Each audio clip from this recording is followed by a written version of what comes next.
청교도의 성화론을 살펴보겠습니다. 계속해서 존 오웬을 중심으로 살펴보겠습니다. 왜 오웬이죠?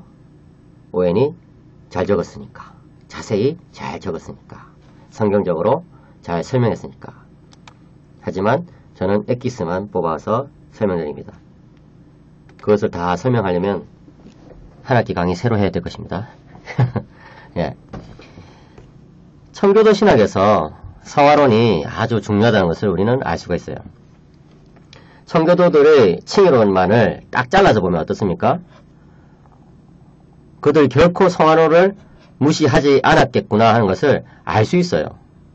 왜냐하면은 청교도들은 한편으로는 칭의가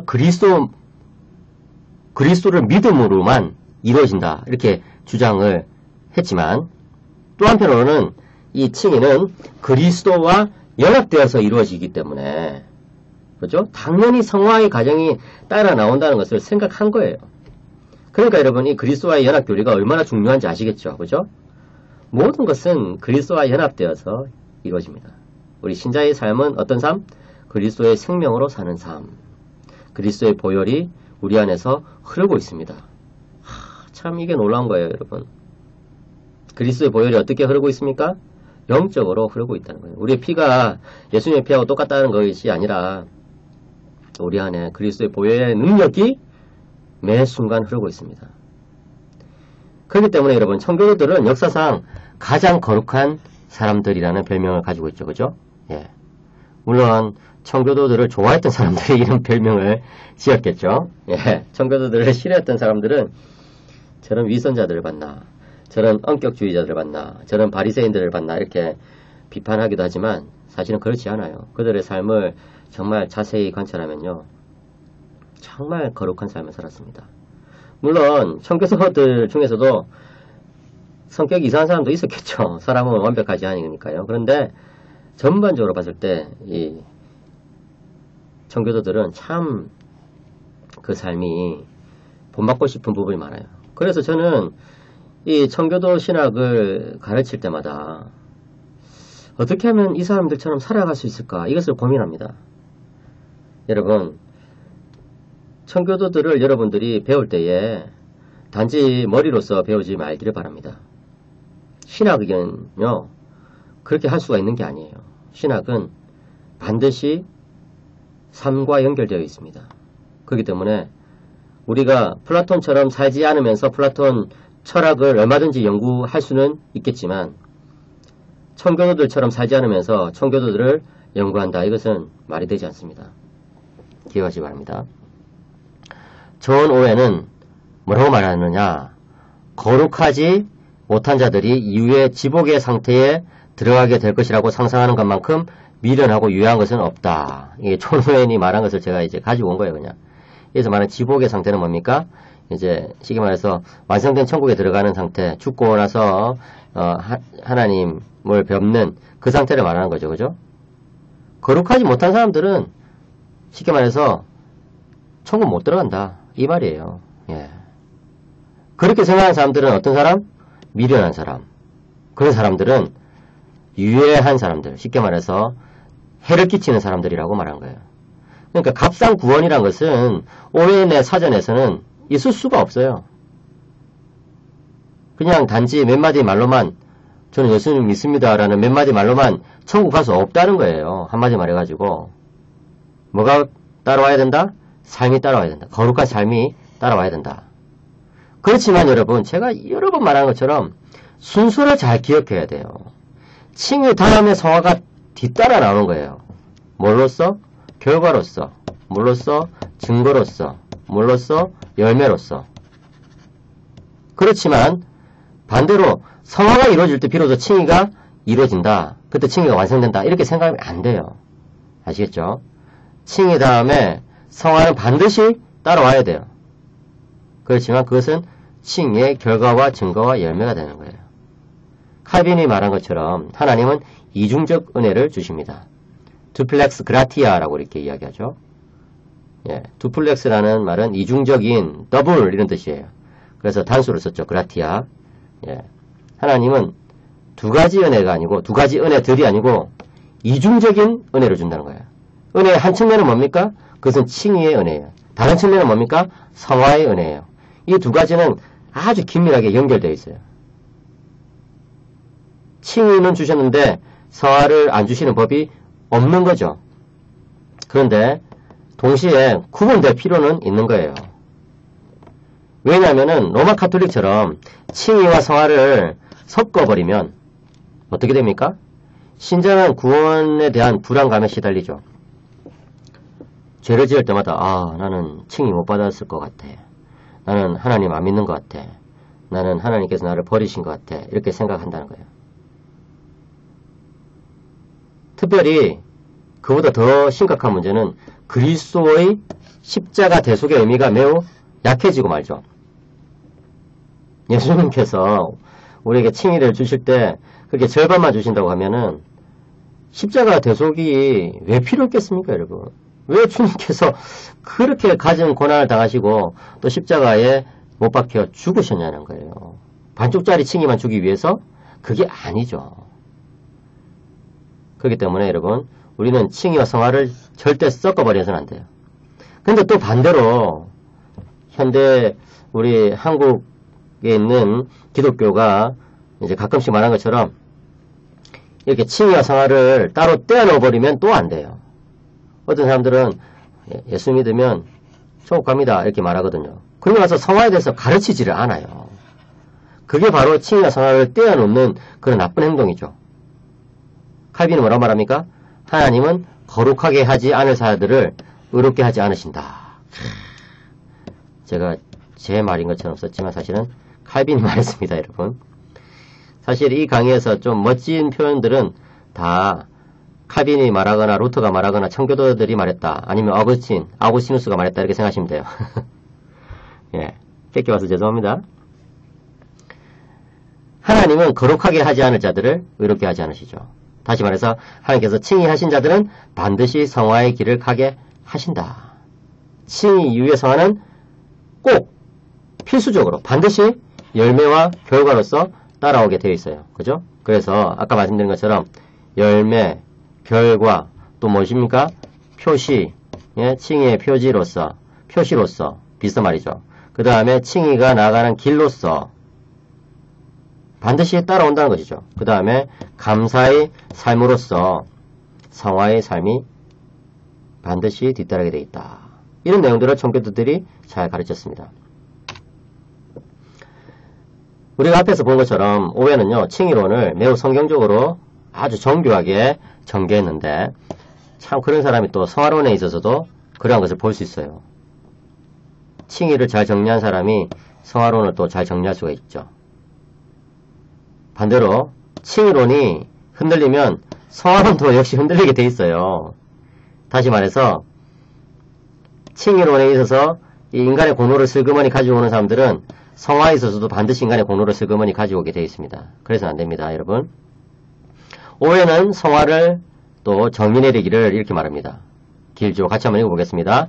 성화란 신자의 영혼에 하나님의 영이 직접적으로 하시는 사역인데 그들의 본성을 죄의 오염과 부종으로부터 정결하고 깨끗하게 하여 하나님의 형상을 그들 속에 새롭게 하시는 것이며 그렇게 함으로써 그들이 예수 그리스도의 삶과 죽음 덕분에 은혜의 영적이고 습관적인 원리로부터 새 언약의 방향과 규정에 따라 하나님께 순종하게 되는 것이다. 야, 도대체 성화의 정의를 한, 둘, 셋, 넷, 다섯, 여섯, 일곱, 여덟 줄에 거쳐가지고 이렇게 정의를 내립니다. 오해는 이런 게 기본이에요, 여러분. 오해의 작품을 읽다 보면요, 중간에 쉼표가 안 나와가지고 쉼표 나올 때 숨을 한번 쉬겠다 생각하면 그냥 숨 막혀 죽어요. 예. 마침표도 잘 안 나오죠. 한 페이지 걸쳐가지고 그냥 문장이 쫙 연결되는 이런 어처구니 없는 그런 일들, 그런 것이 생기기도 합니다. 왜냐하면 영어 문장은 and로 연결할 수 있잖아요. and 이러면서 그 다음에 또 세미콜론으로 또 연결시킬 수도 있고 그 다음에 또 이게 which라든지 dash이라든지 이런 이제 관계대명사나 또는 뭐 절을 이끄는 그런 표현들을 막 쓸 수 있잖아요. 그러니까 뭐 무한정 늘릴 수 있죠. 영어 문장은 참.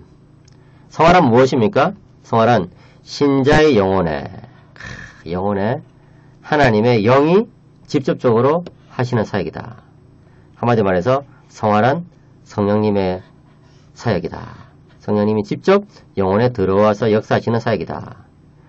그렇게 해서 어떤 일이 벌어집니까? 본성을 죄의 오염과 부정으로부터 정결하고 깨끗하게 씻어버리죠.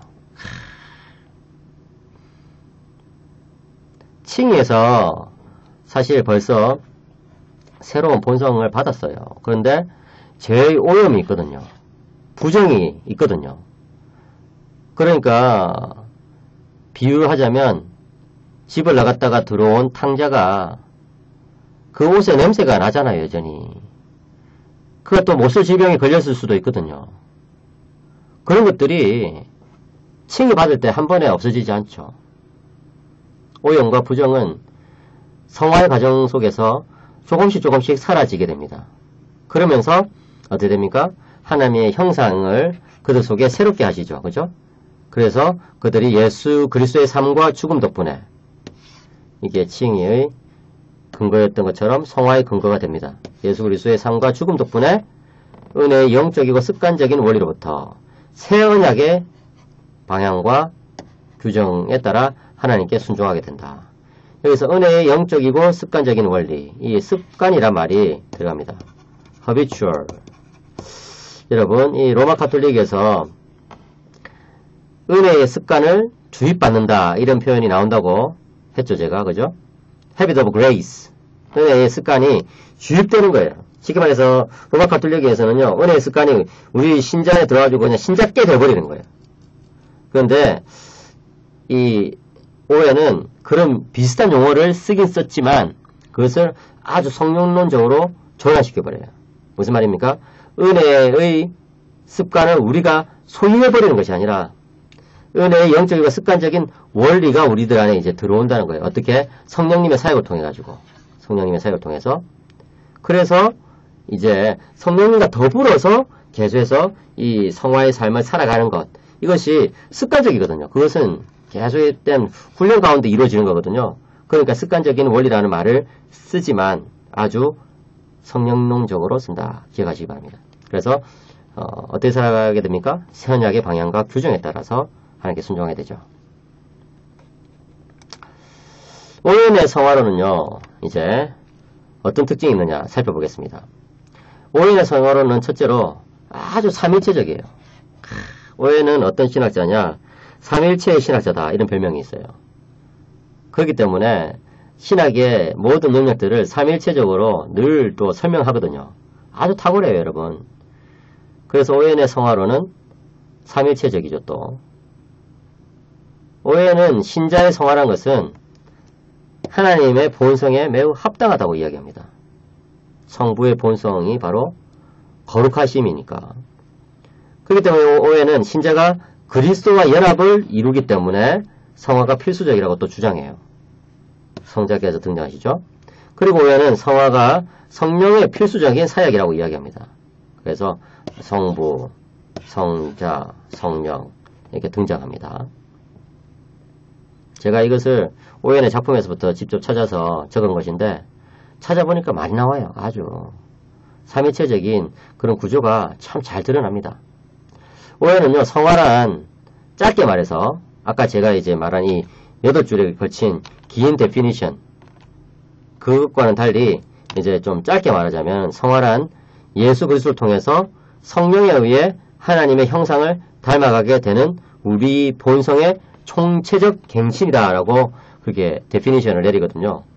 정의를 그렇게 내려요.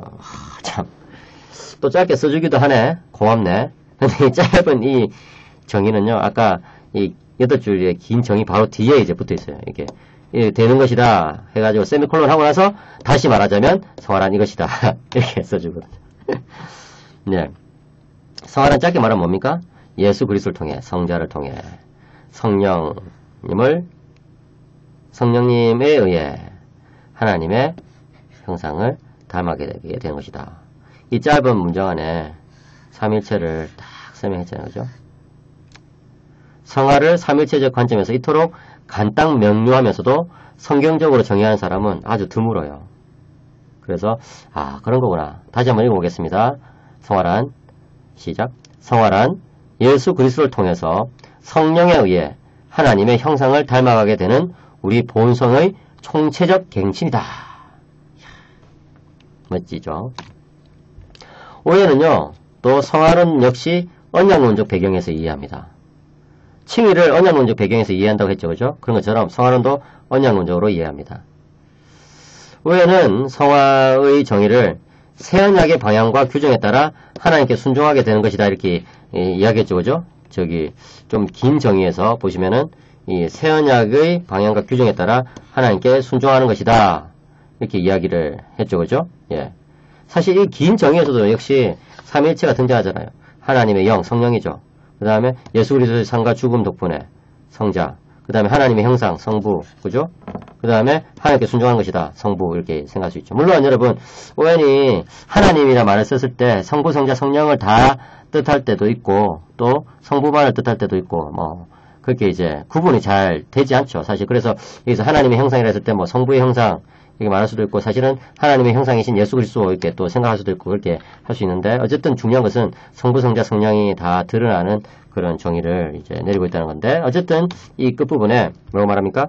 새언약의 방향과 규정에 따라 하나님께 순종하게 되는 것이다, 이렇게 이야기하는데, 하나님께서 그리스도를 통해서 그리스도를 새 창조의 머리로 주셨다고 이렇게 얘기하고 있어요. 예창조, 첫 번째 창조는 세상의 창조죠. 창세기 1장에 나오는. 그런데 이제 새 창조는 뭡니까? 구속이에요. 신학에서 여러분 이 새 창조는 구원 또는 구속이라고 생각할 수 있습니다. 예, 그런데 오웬도 새 창조라는 말을 자주 써요. New Creation 이렇게 쓰는데, 새 창조의 머리가 누구냐? 그리스도다. 그리고 은혜 언약에 속하지 않은 것은 신자의 성화를 위해 전달될 수 없다, 이렇게 이야기합니다. 그러니까 뭐라고 말합니까? 이 성화의 삶은 언약 가운데 살아가는 삶이다, 이런 거예요. 오해는 새 언약의 약속에 따라서 성령께서 성화를 위해 주어졌다고 이렇게 주장합니다. 성령님이 왜 주어졌을까요? 새 언약의 약속인 거예요. 성령님은 약속의 영, 성령님. 그리고 이 길 외에 인간적인 노력으로 성화를 얻는 길은 없다, 이렇게 이야기합니다. 오해는 새 언약의 특권은 뭐냐? 성령님께서 은혜를 전달해 주셔서 개인적인 거룩의 열매들을 맺게 하시는 데 있다, 이렇게 이야기합니다. 예. 각 사람이 거룩의 열매를 맺어가는 거, 이것이 바로 새언약의 특권이에요. 그러니까 여러분, 이 성화의 삶, 거룩한 삶, 선행을 실천하는 삶, 그 다음에 또 말씀을 순종하는 삶, 이런 것들은요, 특권입니다, 특권. 그렇게 생각하셔요. 이게 짐이 아니라는 거예요. 그게 성령님과 더불어서 행하는 사람들은 그렇게 생각하게 돼 있어요. 그래, 내가 말씀을 지킬 수 있다는 것이 특권이다. 그래서 여러분, 오해는 뭐라고 말합니까? 새 언약 안으로 들어오는 모든 것을 하나님께서는 거룩하게 하신다, 이렇게 이야기합니다. 자, 청교도의 성화론을 이제 살펴보고 있습니다.